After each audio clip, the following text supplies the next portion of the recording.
kids! Are you ready for today's session?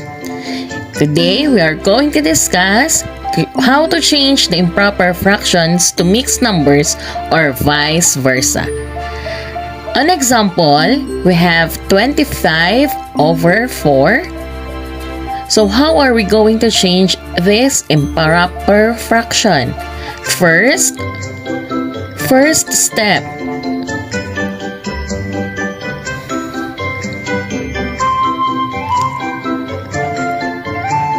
How many 4 are there in 25?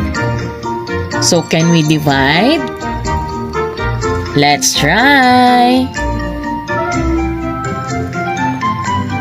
4, 8, 12, 16, 20, 24. Let's try again.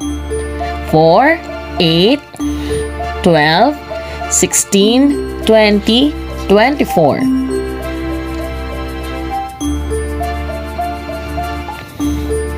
4, 8, 12, 16, 20, and 24.